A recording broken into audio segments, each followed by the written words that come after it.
পরম প্রেমময় প্রেম পরতত্ত্ব সীমা রাধা মাধব মিলিত তনু পরম করুণা বরুণালয় শ্রী শ্রী শচীনন্দন নদিয়া বিহারী গৌর হরি পরম পাবন পতিত তারণ প্রেমচিন্তামণি দাতা শিরোমণি পরম কারণিক দয়াল নিতাই চাঁদের মহানুকম্পায় শ্রী শ্রী রাধা মাধবের অহৈতুকী করুণায় নুরল্লাগঞ্জ শ্রীমন্দির শ্রী অঙ্গনে পৌত বৈশাখী নববর্ষের আজকের এই সুমঙ্গল মাঙ্গলিক শুভ আয়োজনের পরমারাধ্য জীবন সর্বস্ব জীবনধন প্রাতঃস্মরণীয় পরম বন্দনীয় শ্রী শিল গুরু মহারাজের রাতুল ও আতুল পাবন পদারবিন্দে পরার্ধ কোটি দণ্ডবৎ প্রণতি এবং জয় রে জয় শ্রীগুরু করুণাময় প্রভু মোর মোরারি মোহন দাস শ্রীগুরু নিষ্ঠার মূরতি যিনি প্রেম ভরা মন যার সাধু সেবা অনুক্ষণ যার চরণ কমল পাদপদ্মে আর জীবের ব্রজপ্রাপ্তি ব্রজগতি সেই বৈষ্ণব সেবার মূর্তিমন্ত শ্রীবিগ্রহ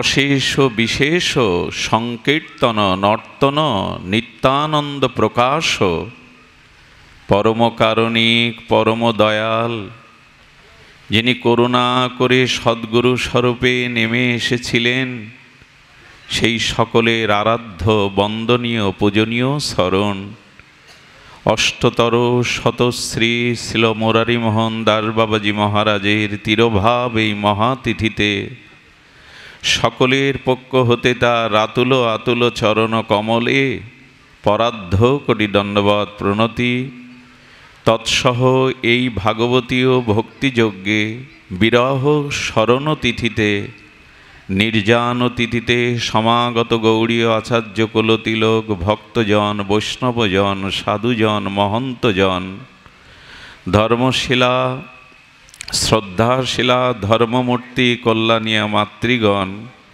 সকল ভক্তচরণে সশ্রদ্ধ দণ্ডবৎ প্রণতি। সুধী ভক্তগণ,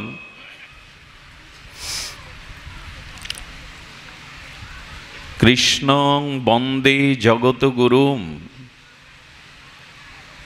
জগৎগুরু অখণ্ড পরতত্ত্ব ভগবান শ্রীকৃষ্ণ।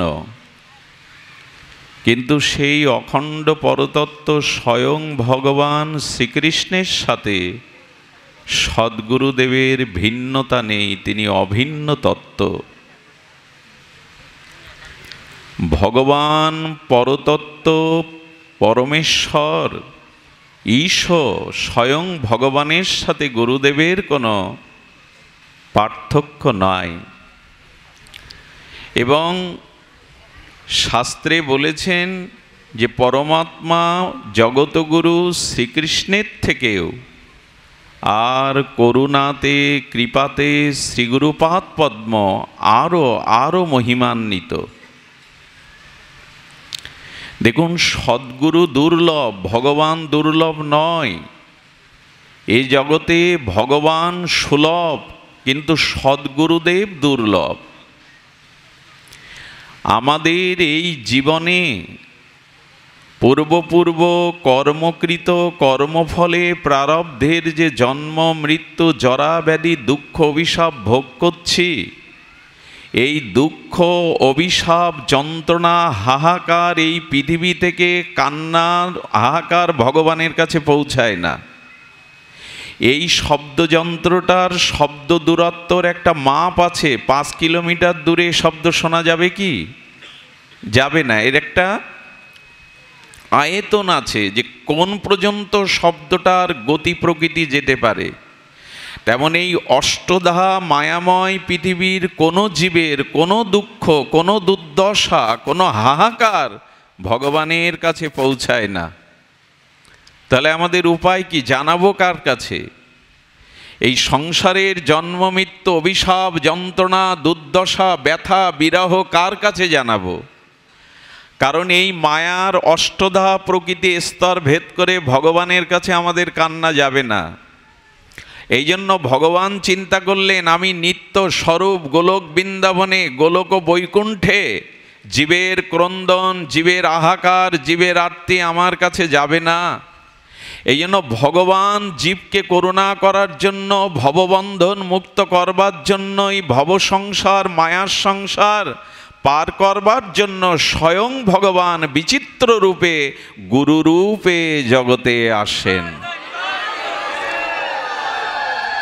আমার ক্রন্দন, আমার হাহাকার, আমার তিতাবদক্তিত যন্ত্রণা ভগবানের কাছে আপনি পৌঁছাতে পারবেন না। তো ভগবান কৃপা করে কারুণ্য ঘন কৃপা মূর্তিতে শ্রী সদ্গুরু রূপে জগতে নেমে আসেন। আসেন কেন? কারণ ভগবান স্বয়ং শ্রীকৃষ্ণ শ্রীমান গৌরচন্দ্র সবসময় অবতার হবে না। স্বয়ং ভগবানের অবতার সবসময় হয় না। এই জন্য জীবের যে দুঃখ, দুর্দশা, ব্যথা, জন্ম মৃত্যু, অভিশাপ, এটি সবসময় ভগবান শুনবেন না, সবসময় ভগবান আমাদের কাছে আসবেন না। তাই জীবকে করুণা করবার জন্য অদ্ভুত প্রকাশ রূপে তার বাঁশি লুকিয়ে, তীরধনুক লুকিয়ে, তার চার হস্ত লুকিয়ে আর মনুষ্য তনু ধারণ করে সদ্গুরু এই জগতে অবতীর্ণ হন জীবকে করুণা করবার জন্য। এই জন্য করুণাতে, কৃপাতে ভগবান স্বয়ং ভগবানের থেকে গুরুদেবের মহিমা আরো বেশি। কৃপাতে, করুণাতে। কারণ জীবের দ্বারে দ্বারে গিয়ে জীবের এই ব্যথা, জীবের এই পাপ, জীবের এই অভিশাপ কে নেবে? একমাত্র সদ্গুরুদেবই এটি করেন। যার উদ্দেশ্যে আজ এই অনুষ্ঠান। দেখুন, সদ্গুরুদেব পাওয়াটা ভগবৎ প্রাপ্তির থেকে দুর্লভ কেন বলা হলো? ক্ষুধা তৃষ্ণা যদি হৃদয়ে না থাকে তবে অন্ন ব্যঞ্জন আহার আস্বাদ্য হয় না। তেমনি কারো হৃদয়ে যদি ব্যাকুলতা না থাকে, কারো হৃদয়ে যদি উৎকণ্ঠা না থাকে, পিপাসা না থাকে, সে ব্যক্তি কোনো কালেই কোনো জন্মেই সদ্গুরুদেব পাবে না। সদ্গুরুদেব পাওয়ার জন্য জগৎগুরু ভগবানের কাছে প্রার্থনা করতে হবে, হে প্রভু কৃপা করে জগতে তোমাকে পাই আর না পাই, যেন সদ্গুরুদেবের চরণ পাই, সদ্গুরুদেবকে লাভ করতে পারি। সৌভাগ্যক্রমে মানুষের ভগবৎ দর্শন, ভগবৎ প্রাপ্তির ইচ্ছা জাগ্রত হলে তখন তিনি সদ্গুরুদেব প্রাপ্ত হন। এর আগে কেউ সদ্গুরুদেব পায় না। ভগবানকে পাওয়ার, প্রেম ভক্তি পাওয়ার তীব্র উৎকণ্ঠা ব্যাকুলতা জাগলে সেই জীবের হৃদয়ে সদ্গুরু পাওয়ার আর প্রাপ্তির সুযোগ আসে। এটি বড় দুর্লভ। শিষ্যের কাছে ভগবান ধরা দেন। সদ্গুরুদেব প্রেম থাকলে, ব্যাকুলতা থাকলে, শুদ্ধতা থাকলে, ভগবৎ ভজনের যদি পিপাসা থাকে তবে সদ্গুরুদেব ধরা দেবেন। আচ্ছা, পরীক্ষিত মহারাজ যে অভিশপ্ত, সপ্তদিনে তার মৃত্যু, তার ব্রাহ্মণ শাপে একবারও কি সদ্গুরু পরমহংস কুলতিলক সুখদেব গোস্বামীকে নিমন্ত্রণ করেছিলেন পরীক্ষিত মহারাজ? একটু কথা বলুন, নিমন্ত্রণ করেছিলেন? কিন্তু পরীক্ষিতকে কৃষ্ণ চরণ প্রাপ্তির জন্য নিজে কেন এলেন তিনি? অর্থাৎ যে ভক্তের হৃদয়ে ভগবানের প্রেম প্রাপ্তির জন্য হাহাকার জাগবে, ব্যাকুলতা জাগবে, তখনই ভগবান সদ্গুরু রূপে তার কাছে আসবেন তাকে কৃপা করবার জন্য। সুখদেব গোস্বামীকে নিমন্ত্রণ করতে হয়নি পরমহংসকে, তিনি নিজেই এসেছিলেন। কারণ পরীক্ষিতের চিত্তে ব্যাকুলতা ছিল, কৃষ্ণ পাওয়ার ব্যাকুলতা ছিল। তেমন সদ্গুরুদেবকে পাওয়ার জন্য হৃদয়ে ব্যথা চাই, ব্যাকুলতা চাই। যার জন্য আজ জগৎ বিরহ কাতর, যার শূন্যস্থান পৃথিবীতে আর পূর্ণ হবে না, আমাদের সকলের আরাধ্য পূজনীয় বিশ্ববন্দিত পাবন অশেষ ভক্তি নিস্নাত ছিল মুরারিমোহন দাস বাবাজির মতো সদ্গুরু জগতে খুব দুর্লভ। শুধু দুর্লভ নয়, সুদুর্লভ তাকে পাওয়া। কে তিনি, তার পরিচয় নিন। কে তিনি? আপনারা জানেন, আমাদের এই বঙ্গ বসুন্ধরার বুকে বিক্রমপুর, ঢাকার বিক্রমপুরে প্রভু এসেছিলেন। যে গ্রামটাকে তিনি ধন্য করেছেন, যার আবির্ভাবে গ্রাম বিশ্বভুবন ধন্যিত হয়েছে, সেই গ্রামের নাম সুবিখ্যাত স্বর্ণগ্রাম। বাবা এসেছিলেন বিক্রমপুরে, ঢাকা জেলার বিক্রমপুরে স্বর্ণগ্রামে। কেন এই গ্রামে এলেন? গুরু মহারাজ কৃপা করে আবির্ভূত কেন এই গ্রামে এলেন? কারণ এই গ্রামেই মহাপ্রভুর দুজন পরিকর আবির্ভূত হয়েছিলেন, শ্রীমান চৈতন্য মহাপ্রভুর। এটা কাষ্ঠকাটা জগন্নাথ এবং পুষ্পগোপাল। ধ্যান দিয়ে শুনুন, গুরু মহারাজ যে স্বর্ণগ্রামে ঢাকার বিক্রমপুরে আবির্ভূত হয়েছিলেন, এর কারণ হলো মহাপ্রভুর নিজ পরিকর দুইজন ওখানে আবির্ভাব হয়। একজন হলেন কাষ্ঠকাটা জগন্নাথ আর পুষ্পগোপাল। মহাপ্রভুর প্রিয় পরিকরের এই আবির্ভাবস্থলিতে মুরারিমোহন বাবার আসা। কি বলবো সেই দিনের কথা। পিতা ছিলেন দ্বিজরাজ সাহা। কে ছিলেন? দ্বিজরাজ। দ্বিজ মানে চন্দ্র বলা হয়। তার হৃদয়ে ছিল প্রেমের জ্যোতি, প্রেমের প্রকাশ। আর মা ছিলেন কমলা দেবী। কমলা মানে যার চিত্তে ভক্তির কমল ফুটেছিল।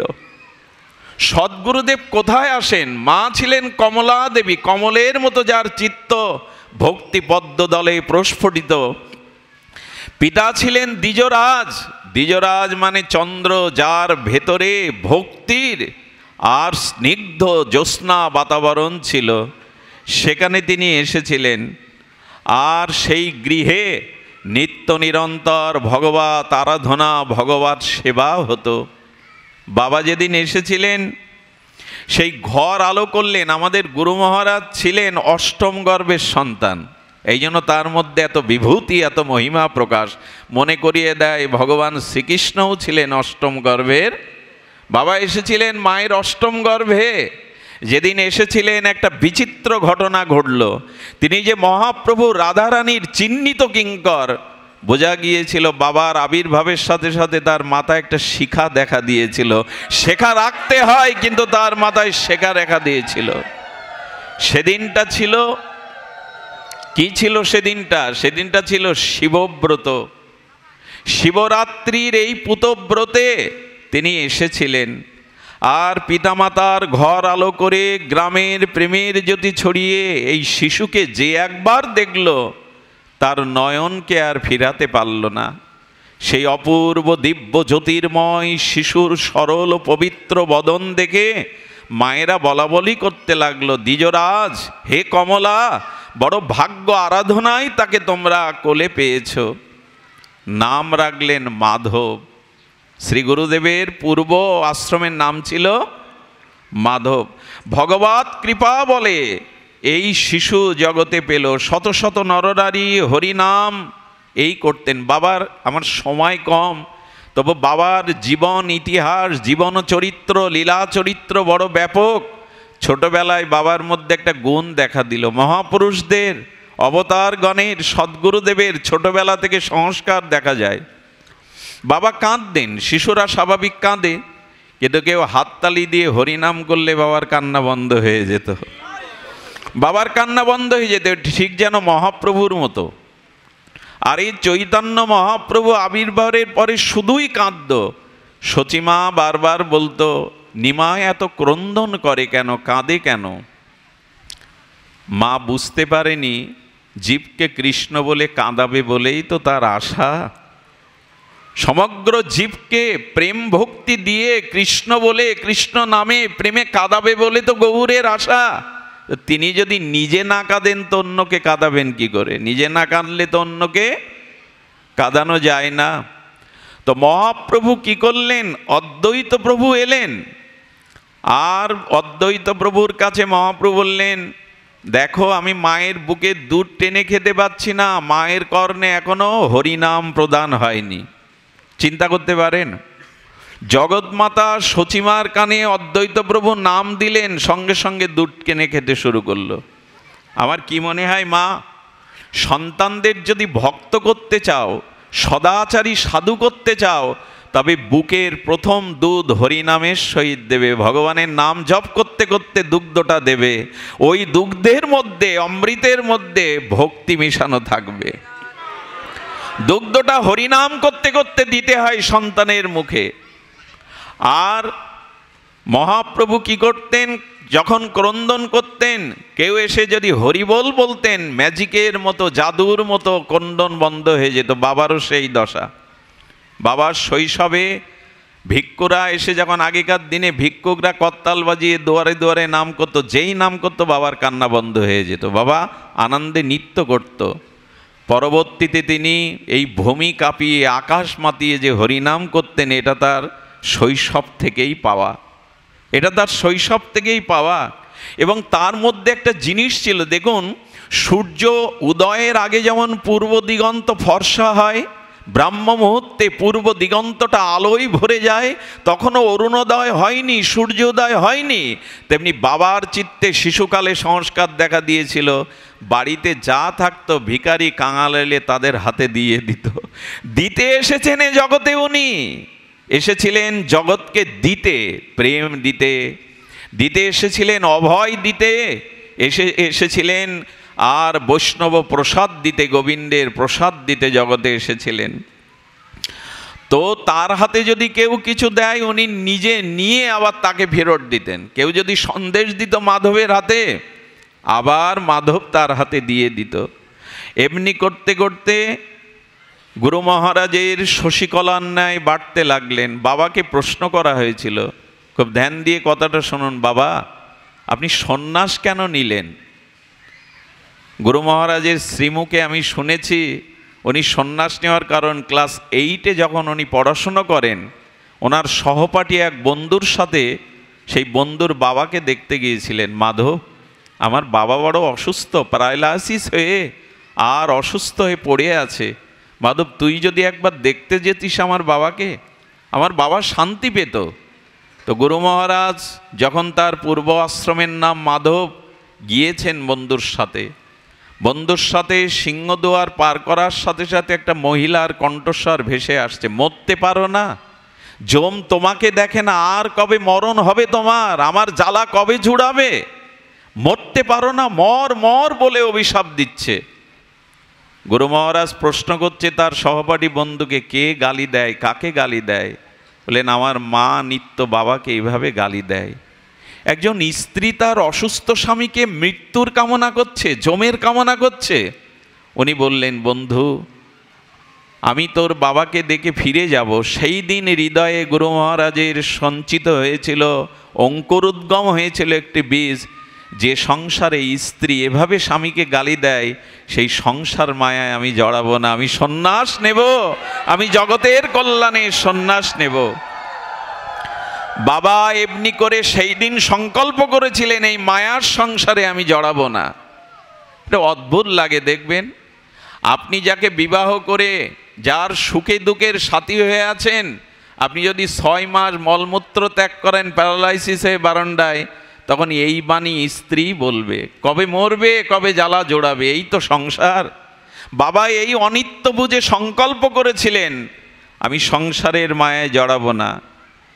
যেখানে হরিনাম বাবা সেখানে মত্ত হয়ে যেত আপনাদের মধ্যে। এই যেমন গরমে কষ্ট করে কত দূর থেকে হরিকথা হরিনামে এসেছেন, বাবা খুঁজে বেড়াতো কোথায় হরিনাম। সংস্কার না থাকলে হয় গো, হরিনামে তিনি মত্ত হয়ে যেতেন, হরিনামে তার পরম আবেশ আসত। আর গৌরাঙ্গদার বাবাজি নামের এক পরম বৈষ্ণবের দেখা পেয়েছিলেন গুরু মহারাজ, তার সাথে তিনি সাধুসঙ্গ করতেন। একটা জিনিস বলি, যতদিন ভক্ত সঙ্গ না হবে, সাধু সঙ্গ না প্রাপ্ত হবেন, ততদিন আপনার জীবন বদলাবে না, আপনার জীবন পরিবর্তন হবে না, আপনার জীবনে কখনো বিবেক জাগতে পারে না। এই সুদুর্লভ সাধু সঙ্গ যার জীবনে হয়নি, তার জীবন কখনো পরিবর্তন সংস্কার হতে পারে না।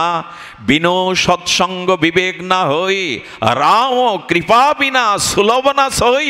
ভগবানের বিশেষ কৃপা ছাড়া সাধুসঙ্গ পাওয়া যায় না, আর সাধুসঙ্গ প্রাপ্ত না হলে কারো বিবেক কখনো জাগেই না, একথা গোস্বামী বলে দিয়েছেন। বাবা সৎসঙ্গ করতেন, হরিনাম সংকীর্তন করতেন, মাধব গৃহে যেখানে উৎসব হতেন, একাদশীর অনুষ্ঠান হতেন, সেখানেই তিনি চলে যেতেন। এরপরে তার হৃদয়ে জাগলো সেই বৈরাগ্যের বর্ণি, শিখা জ্বলে উঠল। পিতা দ্বিজরাজকে বললেন, বাবা আমি দীক্ষা নেব। বললেন, বাবা গৃহে বসে হরিনাম জপ করে। এক গোস্বামীপাদের দেখা পেয়েছিলেন বাবা, দীক্ষার ইচ্ছা প্রকাশ হয়েছিল, কিন্তু আপনাদের বলবো গুরুদেব, সদ্গুরুদেব আমাদের চিহ্নিত থাকে, যাত্রার কাছে আমরা দীক্ষা নেব না। তো যারা শ্রীগুরুদেবের চরণ পেয়েছেন তারা চিহ্নিত সন্তান, আপনারা অন্য জায়গায় যাওয়ার কোনো অবকাশ নাই, যেতেই পারবেন না।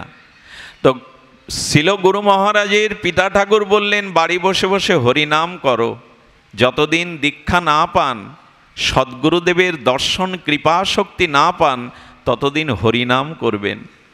এই হরিনাম আপনাকে নিয়ে যাবে সদ্গুরুদেবের দুয়ারে। বাবা নামের ধ্বনি তুললেন, নামে রত হলেন, নিত্য নিরন্তর নাম করতে থাকেন। এমনি করে পিতার নিকট নিবেদন করলেন। দ্বিজরাজ বললেন, চিন্তা করো না, হরিনাম করতে করতে একদিন তুমি তোমার কৃপা পাবে। শুধু ভক্তমণ্ডলী, বাবা চলে গেলেন নবদ্বীপে। নবদ্বীপে গৌরমণ্ডল পরিক্রমা করলেন, গৌরমণ্ডল দর্শন করে ধন্য হলেন। এই গৌরাঙ্গের কৃপা, চিন্তামণি ধামশিরোমণি নবদ্বীপের কৃপা, আর নবদ্বীপের গৌড়ীয় আচার্যদের চরণ ধুলি পেয়ে বাবার মনে বৃন্দাবনের বাসনা জাগলো। একটা নিবেদন করি, আগে কেউ বৃন্দাবনে যাবেন না, শ্রীধাম মধুর বৃন্দাবনে আগে কেউ যাবেন না, আগে নবদ্বীপ যেতে হবে, আগে মহাপ্রভু নিতাই চাঁদের বিশেষ কৃপা নিতে হবে, আগে চিন্তামণি ধাম ও শিরোমণি হরিনামের উচ্ছ্বসিত তরঙ্গে নবদ্বীপের ধুলি মাখতে হবে, তবে নবদ্বীপ চন্দ্র কৃপা করে আপনাকে বৃন্দাবনে পাঠাবেন। আগে বৃন্দাবনে গেলে কিছুই পাবেন না। তো গুরু মহারাজ চিন্তামণি ধাম ও শিরোমণি নবদ্বীপের ধুলি মাগলেন, গেলেন রাধা কুণ্ড তটে। মন দিয়ে শুনুন, আমি একটু চিত্র অঙ্কন করছি গুরু মহারাজের। গুরু মহারাজ চলে গেলেন রাধা কুণ্ডে তটে, ব্রজনন্দ ঘেরাতে ভজন কুটিরে। প্রভু আনন্দিত মনে ব্রজের এই নিশ্চিন্ত ভজন আবেশে বাবার আবেশ আসতে লাগলো। তিনি যেন কি খুঁজছেন, কোথায় যেন তার পিপাসা কি যেন পায়নি। আমার মনে হয় কি জানেন, ভেতরে যদি অন্বেষণ না থাকে, ভেতরে যদি এমনি করে ব্যাকুলতা না থাকে, তো পাওয়া যায় না। বাবা অনুভব করছেন সদ্গুরুদেবের, কোথায় সদ্গুরু, কোথায় আমার আশ্রয়, কোন চরণেই আমি আমার সর্বস্ব নিবেদন করব, সমর্পণ করব। বাবা খুঁজে বেড়ালেন। তো আনন্দিত মনে প্রভু এভাবে ঘুরতে ঘুরতে তিনি সদ্গুরুর আশ্রয় কোথায় পায়, রাধারানীর চরণে নিবেদন করতে লাগলেন, হে ঠাকুরানী, হে প্রেমময়ী, সদ্গুরু ছাড়া তো জীবনে ভজন হবে না, প্রেম ভক্তি হবে না, তুমি কৃপা করে সদ্গুরু মিলিয়ে দাও। এই দেখুন বাবার সেই প্রার্থনা পূর্ণ হলেন। রাধা কুণ্ডে তটে পড়ে গুরু মহারাজ এভাবে যখন ব্যাকুলতা জানালেন, একজন মহাত্মা তাকে বলে দিল, যাও, তোমার জন্য চিহ্নিত মহাপুরুষ এসেছেন, তিনিই তোমার প্রকৃত সদ্গুরু। ইনি আর কেহ নাই, জগত আচার্য রাধারানীর কৃপা ধন্য 3 কোটি প্রভুপাদ গোস্বামী। যাও, সেখানে চলে যাও। এই 3 কোটি প্রভুপাদ তিনি ভজনানন্দী মহাপুরুষ। রাধারানীর দর্শন পেয়েছিলেন। এটা কুসুম সরোবরে, যদি কুসুম সরোবর নয়, প্রেম সরোবর। এই প্রেম সরোবরের নিকটে আমার ভাগ্য হয়েছিল, আমাদের দাদুগুরু পরম আরাধ্য চরণ, বিশ্ববন্দিত পাবন চদন, নিত্যানন্দ স্বরূপ প্রেম প্রকাশ 3 কোটি প্রভু গোস্বামী পাদের সে কুটিরটা এখনো বাবলা বনের মধ্যে, একটা মানুষ সেখানে থাকবার মতো নয়। ওইখানে বসে বসে নিত্য নিরন্তর রাধারানীর ধ্যানে মগ্ন। কৃপা পেয়েছিলেন। সেই 3 কোটি গোস্বামী প্রভুর পাদের চরণে আশ্রয় নিলেন। আর অতি বিনয় বচনে বললেন, বাছা, আজ থেকে তোমার উদ্দেশ্য হবে হরিনাম প্রচার, আর উদ্দেশ্য হবে সাধু সেবা, বৈষ্ণব সেবা। গুরু মহারাজ জানিয়ে দিলেন, তোমার জীবনের উদ্দেশ্য একটি হরিনাম প্রেম প্রচার আর বৈষ্ণব সেবা। বাবা ছিলেন এই সেবার মূর্তি, বাবা ছিলেন এই বৈষ্ণব সেবার মূর্তি। আর তিনি গুরু মহারাজের কৃপা পেলেন। পরে বললেন, কিছুদিন তুমি আমাদের বর্ষনার বিনোদ বাবার কথা বলে দিলেন তার সঙ্গ করতে। এই দুই ভাই মিলে, গুরু ভাই মিলে ভজন করতে লাগলেন। আপনাদের অবাক হতে হয় শুনলে, যে সময়ের কথা আমরা বলছি, বৃন্দাবনে তখন অত ঐশ্বর্য নাই, এত বিদ্যুৎ নাই, এত রাস্তাঘাট নাই, গাড়ি ঘোড়া নাই।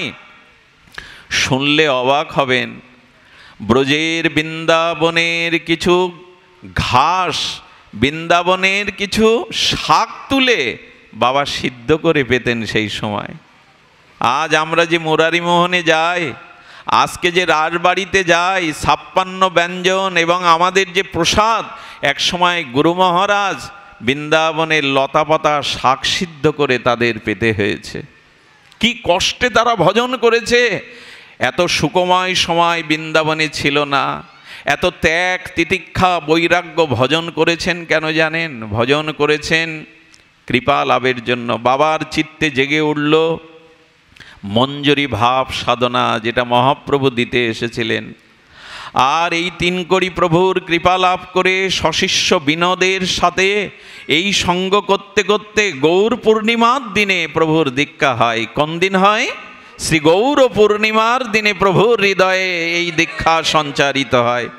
আমার মতে বাবার চরণাশ্রিত যারা, তাদের এটি জানা দরকার, বাবার জীবন জানা দরকার। কবে তার দীক্ষা হলো, কবে কৃপা হলো? গৌর পূর্ণিমার দিনে তার শ্রীকর্ণে গোস্বামীপাদ মন্ত্র দিলেন আর তার নামকরণ। তখনই গুরু মহারাজ বললেন, আজ থেকে তোমার নাম হলো মুরারি, মুরারি মোহন দাস, আজ তোমার নাম হলো। এই নাম শ্রী গুরুদেবী দিয়ে দেয়, এই নাম শ্রী গুরুদেবী দিয়ে দেয়, অন্য কেউ না। এরপরে শুরু হলো তার বিগ্রহ সেবা। আমি আপনাদের একটা কথা বলি, ছিল মুরারি মোহনের কৃপা সাধারণ নয়। গুরু মহারাজ কৃপা সঞ্চয় করলেন, সাধন করলেন, ভজন করলেন। কি বলবো, স্বপ্নেতে মঞ্জরি ভাব সাধনা, এই কথাটি গোপন কথা, সবাইকে বলবার কথা নয়, তবু বলি। গুরু মহারাজ রাত্রে কাঁদতেন, হে প্রেমময়ী, হে রাধারানী, কবে তোমার চরণ দর্শন হবে, কবে তোমার চরণ সেবার সুযোগ হবে। এই কাঁদতে কাঁদতেই বাবা একটু তন্দ্রা গেছেন। করুণাময়ী প্রেমময়ী লাদিনী অধীশ্বরী রাধারানী এসেছেন, এসে বলছেন, হে ঠাকুরানী, তব চরণ কমলে আলতা পরাবার স্বাদ ছিল। বাবা স্বপ্নের মধ্যেই রাধারানীর চরণে আলতায় রঞ্জিত করে দিয়েছিলেন। ওনার সমস্ত অঙ্গ প্রকম্পিত হতে লাগলো, প্রেমে আবেশ আসতে লাগলো, নয়নে প্রেমশ্রু আসতে লাগলো। স্বপ্নেতে নয়, রাধারানী তার চরণের আলতা পরে গেলেন। পরবর্তীতে মহারাজদের বললে তিনি বললেন, মুরারি, ধন্য তোমার জীবন, ধন্য তোমার সাধনা, ধন্য তোমার এই জগতে আসা। তুমি করুণাময়ীকে, তুমি রাসেশ্বরীকে আলতা পরিয়েছ। বাবার জীবনে এই জন্য রাধারানী, নিতাই ছিল তার সর্বস্ব ধন। রাধা নাম করতে করতে, নিতাই বলতে বলতে বাবার মধ্যে অষ্টসাত্ত্বিক বিকার আসতো। আর শুনবেন, এই জীবাধমের কিঞ্চিত কৃপা করেছিলেন তিনি। আমাদের খড়িঞ্চি রাধা মাধব সেবাশ্রমে আমি পাঠ করছি, বাবা কোন ফাঁকে এসে সামনেই বসে গেছে, মাটিতেই বসে গেছেন, আসন নিচ্ছেন না। হরিকথা শুনতে শুনতে মহাপ্রভুর সন্ন্যাস লীলাতে যখন গেছেন, বাবার চোখ দিয়ে লাল প্রেমশ্রু বিন্দু বিন্দু গড়িয়ে পড়ছে, বাবার গাল দিয়ে লাল লালা পড়ছে, যেগুলো শাস্ত্রে পড়েছি অষ্টসাত্ত্বিক প্রেম বিকার। বাবার সমস্ত লোমকূপগুলো কাঁঠালের মতো খাড়া দিচ্ছে, চোখটা স্থির হয়ে গেছে। সেই প্রেম ভাব দশায়, প্রেম বিকারে বাবা শুধু রাধা রাধা রাধা বলতে বলতে নীরব হয়ে গেলেন। সহস্র শ্রোতারা দেখলেন ইনি সাধারণ নন, ইনি জগতের মনুষ্য দেহধারী অপ্রাকৃত জগতের সদ্গুরু।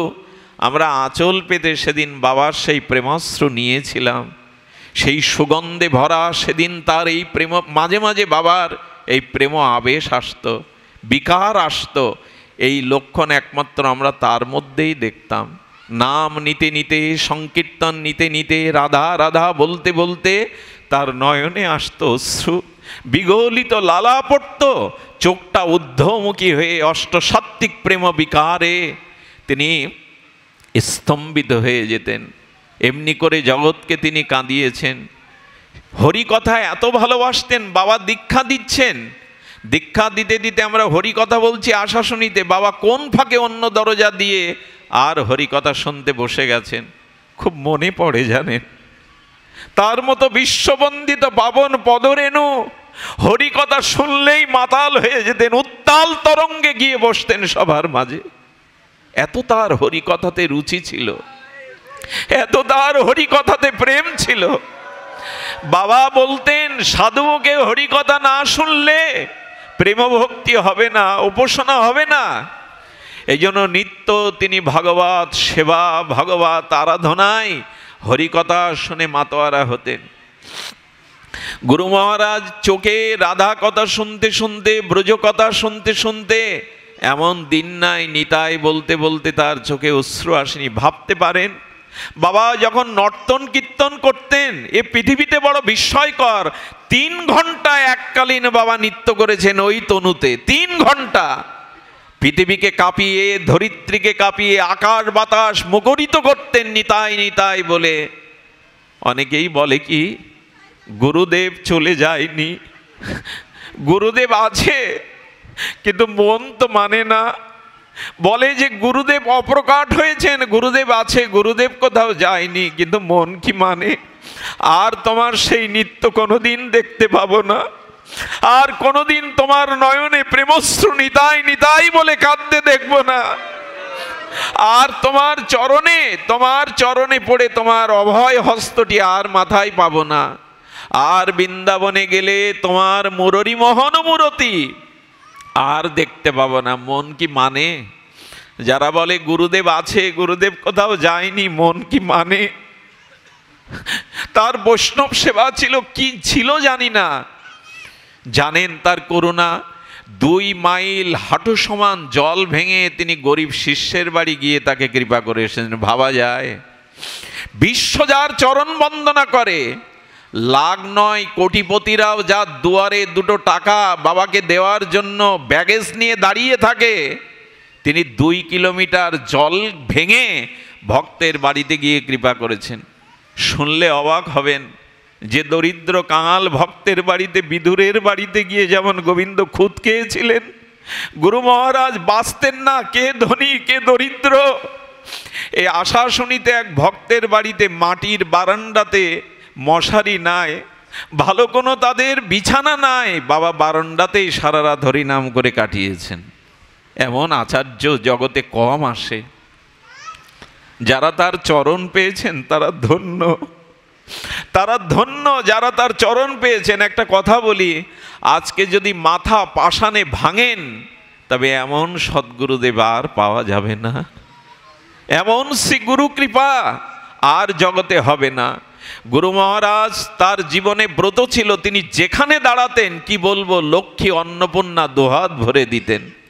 কোনো জোগাড় নেই, অথচ সেখানে গিয়ে হাজার হাজার বৈষ্ণবকে তিনি সেবা দিয়েছেন। আমি জানি না কি অলৌকিক শক্তি ছিল তার, যেখানে দাঁড়াতেন অন্নপূর্ণা দুহাত ভরে দিতেন। অর্থের অভাব মুরারি মোহনে হয়নি। একটা অবাক হতে হয়, যারা এই দেশ থেকে বৃন্দাবনে যান, যারা এই দেশ থেকে রাধাকুণ্ডে যান, অনেক জায়গায় তারা আশ্রয় পান না, অনেক জায়গায় এক মুঠো খাবার, দুপুরবেলা গেছেন, অসময়ে গেছেন, কোথায় প্রসাদ পাবেন চিন্তা নেই। মুরারি মোহন দাস বাবাজি বলেছিলেন, আমার আশ্রম থেকে কোনো অভুক্ত জীব যেন ফিরে না যায়, আমার আশ্রম থেকে কেউ যেন কখনো ফিরে না যায়। আজকে যারা রাজবাড়িতে যান, মুরারি মোহনে যান, বৃন্দাবনে যত সময় যান, এক মুঠো প্রসাদ আপনারা পাবেন, কেউ কোনোদিন বঞ্চিত হয়নি। আমাদের ছিল বৈষ্ণবপদ বাবা মহারাজ, এই রাধাকুণ্ডের পণ্ডিত প্রবাদ, তিনি বলেছিলেন মুরারি বাবা যেভাবে বৈষ্ণব সেবা অবারিত দ্বার রেখে গেছেন, এটা সব মহাপুরুষের দ্বারা সম্ভব না। আজও এমনি করে বিতরণ করে চলেছে সেই ধারা। বাবা শুধু আর কি করেছেন জানেন? শুনলে অবাক হবেন, বাবার হাত দ্বারা প্রায় 108টি মন্দির সংস্কার হয়েছে। ভাবতে পারেন, একটা সংসারের আমরা জোগাড় করতে পারি না, একটা সংসারে ছাদ দিতে পারি না, আর এই মহামানব 108টার অধিক মন্দির সংস্কার করেছেন, যেখানে পূজা হতো না, আরাধনা হতো না, ভোগ আরতি হতো না। বাবা সেখানে মন্দির সংস্কার করে সাধুদের থাকবার ব্যবস্থা করে নিত্য সেবার ব্যবস্থা। এমনকি আমি কিছুদিন আগে নবদ্বীপে ফুলিয়াতে গিয়েছিলাম, হরিদাস ঠাকুরের গোফায়, সেখানটাও সংস্কার ছিল না। বাবা গোশালা করে ভক্ত নিবাস করে পূজার ব্যবস্থা করেছেন, সেবার। এই কাজ কি সাধারণ কারো পক্ষে সম্ভব? 108টি মন্দির শুধু সংস্কার করেননি, সেই মন্দিরে ভগবানের সেবা, আরতি, পূজা, বৈষ্ণব সেবা, ভক্ত সংরক্ষণ, গোশালা এবং ভক্তদের সেবার আদি ব্যবস্থা করেছেন। বাবার আরেকটি মহিমা কি ছিল জানেন? আমি ছোটবেলায় পড়েছি, ঘটনাটা সত্য কিনা জানি না। হ্যামিলনের বাঁশিওয়ালার কথা শুনেছেন না? কার কথা বললাম? সেই কে যেন নগরে বাঁশি বাজাচ্ছিল, আর সমস্ত প্রাণীগুলো, ইঁদুরগুলো তার পেছনে বাঁশির ঢুকে ছুটে যেত। আজকে নিজের সন্তানকেও আমরা সুপথগামী করতে পারি না। আর বাবা বিস্ময়কর রূপে যখন যেখানে গেছেন, কি বলবো আপনাদের, সেখানে হাজার হাজার যুবকরা তাদের এই যৌবনকে, তাদের কামনা বাসনাকে তিরোহিত করে বাবার পেছনে, বাবার সেই অমৃত আহ্বানে ছুটে চলেছে হাজার হাজার যুবক। আরে আপনার পেছনে আপনি দুজন যুবককে আনুন না সৎপথে, এ ক্ষমতা আমাদের নাই। হাজার হাজার যুবককে উনি প্রাণ দিয়েছেন, হাজার হাজার যুবককে উনি ভজনের পথ দেখিয়েছেন। আজ মুরারি মোহন বাবাজি আসলে দেখবেন পেছনে সব যুবকের দল। এ শক্তি কার হতে পারে? আমাদের এই যুব সমাজ আজকে বিভ্রান্তের পথে চলেছে। বাবাই ছিলেন আদর দিয়ে, ভালোবাসা দিয়ে। এই যে শুভঙ্কর একটু পরে পাঠ করবে, ওকে বারবার দেখেছি, বারবার বাবা আসলে স্কুল ফেলে চলে যেতেন, অরুণদা চলে যেতেন। আমি জানি না কি আকর্ষণে তারা যায়, আর তাদের সেই আকর্ষণ হাজার হাজার স্রোত বয়ে গেছে। নিজের ঘরের সন্তানকে মানুষ করতে পারি না, বাবা হাজার হাজার যুবককে তিলকমালা শিখা দিয়ে বৈষ্ণব করে গেছেন। হাজার হাজার মানুষকে এই পথ নির্দেশনা করেছেন, যুব সমাজকে। এ শক্তি ভগবানের ছাড়া হতে পারে? সদ্গুরুর ছাড়া হতে পারে? তার জীবন ছিল এমনি করে। ব্রজের অনেক জায়গা বাবা সংস্কার করেছেন, ব্রজের অনেক মন্দিরকে সংস্কার করেছেন। এটা আমাদের গর্ব। আমাদের এই বাংলায় এসেছিলেন মুরারি মোহন দাস বাবাজি মহারাজ, বিশ্ববন্দিত ইনি বৃন্দাবনের বহু স্থানকে সংস্কার করেছেন। যদি চার্ট বলি, আপনাদের সূচি বলি, দেরি হয়ে যাবে। উনি নবদ্বীপ চটির মাঠ করেছেন, গোপীনাথ মন্দির নির্মাণ করেছেন, নূতন রূপে ভজন কুটির করেছেন, মহাপ্রভু সীতানাথ মন্দির করেছেন, ওলা দেবীর ষষ্ঠীতলার মন্দির করেছেন, সিদ্ধ গৌর কিশোর দাস বাবাজির ভজন কুটির যত্নে লালায়িত করেছেন, বৃন্দাবন দাস ঠাকুরের দেনুর সেবাশ্রম করেছে, বারাসাত রাধা গোবিন্দ মন্দির গিয়ে দেখুন কি অপূর্ব পূজা। যাদবপুরে গোপীনাথ মন্দির নির্মাণ করে সেবা পূজার ব্যবস্থা করেছেন, লাগনোতে রাধা কৃষ্ণ মনোহারী মন্দির করেছেন, বাংলাদেশে হরিদাস ঠাকুরের পাটবাড়ির নবরূপ দিয়েছেন গুরু মহারাজ। কি করেননি তিনি? শ্রীহট্টেতে সচির অঙ্গনকে নূতন রূপে রূপ দিয়েছেন গুরু মহারাজ। আর ঝাউডাঙ্গায় জগন্নাথ মন্দির সাক্ষী দিচ্ছে বাবার কৃপা। কুমিল্লার চাঁদপুরে রাধা মুরারি মোহন, যশোরে রাধা গোপীনাথ অপূর্ব দর্শন করে এই বাংলাকে ধন্য করেছেন। বলুন তো, আমাদের দুয়ারে রাধা নাম কে শোনাতে আসতো? আমাদের দুয়ারে বৃন্দাবন ভক্তি কে প্রচার করত? নিতাই বলে সংকীর্তন ধর্ম কে করত? গুরু মহারাজ যদি এই বাংলায় না আসতেন, আমাদের মাঝে না আসতেন, আমরা ব্রজপ্রেম এত সহজে পেতাম না। এই রাধাকুণ্ডের তিলক, এই নিতাই বলে কাঁদা, এই হরিনাম সংকীর্তন, এটা গুরু মহারাজের দান। এটা জোর গলায় বলছি, গুরু মহারাজ যদি এই বঙ্গদেশে না আসতেন, এভাবে ব্রজভক্তি প্রচার হতো না, এভাবে ব্রজপ্রেম জগতে প্রচার হতো না। তাই তিনি এসেছিলেন জগৎকে দিতে। সদ্গুরুর মহিমা কি বলবো? সদ্গুরুর মহিমা বলতে বলতে আমরা শেষের দিকে চলে এসেছি। গুরু মহারাজের অন্তিম দিনের কথা বলতে হবে আমাদের, তবে শুনুন সেই দিনের কথা। একথা বলতে গিয়েই কণ্ঠ রুদ্ধ হয়, একথা যেন হৃদয় থেকে আসে না। দিনটি কবে ছিল জানেন? বাবা অসুস্থ লীলা বরণ করেছিলেন। আপনারা জানেন তার কিডনির সমস্যা। আমাদের কি মনে হয় জানেন? এমন সদ্গুরুদেবের দেহে এই ব্যাধিটা নেওয়া। আমরা যখন গুরুচরণে প্রণাম করি না, কখনো গুরুদেবকে বলবেন না আমার ব্যাধি নাও, আমার যন্ত্রণা নাও। ওই যে গুরু মহারাজ মাথায় হাত দিয়ে বলে যা, ওই যা বলে মানে কি? রোগ সারে না, রোগ সরে। পরম পুরুষ রামকৃষ্ণের কণ্ঠে ক্যান্সার হয়েছিল কেন? এই ক্ষত ব্যাধি, ভক্তের ব্যাধি গুরুদেবরা নেয়। আপনাদের কাছে অনুরোধ করব, গুরুচরণে প্রণাম করে কখনো বলবেন না যে আমার ব্যাধি নাও, আমার জরা নাও। বাবা আমাদের পাপ তাপ নিতে গিয়ে শরীরে অসুস্থ লীলা করেছিলেন। তিনি অসুস্থ লীলাতে একদিন আমাদের বাবাজি মহারাজ, আজকের দিনই বাবার কৃপা ধন্য আমাদের শ্রীমৎ সুবল বাবাজি মহারাজ, তাকে বললেন সুবল আমার পায়ে একটু আলতা পরিয়ে দাও, আমাকে ওড়না দিয়ে সাজিয়ে দাও। বাবাকে সাজানো হলো। বাবা সামনের দিকে তাকিয়ে বলছে সব সরে যাও ঘর থেকে। ওগো আমার ঠাকুরা নিয়ে আসছে, আমার রাধারানী আসছে, সরে যাও তোমরা, সামনে থেকে সরে যাও। রাধারানীকে দর্শন করলেন। দিনটা ছিল 1429 সন 15ই বৈশাখ, দিবা 1:15। এই শুভক্ষণে নিত্যলীলা মঞ্জুরি স্বরূপে রাধারানীর চরণেই বাবা নিতাই বলতে বলতে বিশ্রাম নিয়েছিলেন। নিতাই বলতে বলতে বিশ্রাম নিয়েছিলেন তিনি। সুধীজন, আমরা আর তাকে পাবো না। এই নিত্য বিশ্রামে, নিত্য নীলায়, অপ্রকট লীলাতে তিনি চলে গেলেন। ওগো গুরুদেব মোদের পরাণের পরাণ, কত সাত কত মন্দির করিলে নির্মাণ, আমরা আর পাবো না তোমায়। এমনি করে হারিয়ে বসেছি আমরা, আজ পাষাণে মাথা খুঁড়লেও তোমাকে আর পাবো না। শুধু এইটুকু বলি, গুরু মহারাজ যে লীলাময় লীলা করতে এসেছিলেন, এই লীলা অপ্রকাটে তিনি বিদায় নিয়েছেন। তবে আজ নুরুল্লাগঞ্জবাসী ধন্য।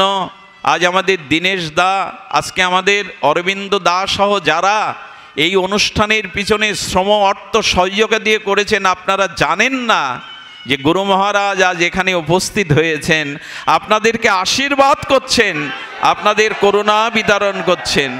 ধন্য এই গ্রাম, ধন্য আজকের এই নুরুল্লাগঞ্জের মন্দির, যে গুরু মহারাজের পূর্ণ অভিষেক আশীর্বাদ, তার চরণের পাদুকা এখানে আছে। কৃপা নিয়ে যাবেন, করুণা নিয়ে যাবেন। সুধীমণ্ডলী, বাবার কথা এভাবে বলতে বলতে ফুরাবে না সারা জীবন, কিন্তু জীবাধম সেই দুপুরে এক জায়গায় অনুষ্ঠান করে চলে আসা, এখন আপনাকে আর এক জায়গায় যেতে হবে। আমি সামান্য একটু গুরু মহারাজকে প্রণাম করতে, আপনাদের শ্রদ্ধা জানাতে এসেছিলাম, আলোচনার জন্য নয়। এরপরে আমাদের শুভঙ্কর কৃষ্ণ দাস, বাবার পরম ভক্ত, তিনি আলোচনা রাখবেন। আপনারা এই উৎসব যে কদিন চলবে সবাই আসবেন, সবাই সহযোগিতা করবেন, গুরু মহারাজের কৃপা আশীর্বাদ আপনারা প্রাপ্ত হবেন। এই আয়োজনে যদি কোনো ত্রুটি থাকে এদের ক্ষমা সুন্দর দৃষ্টিতে দেখবেন।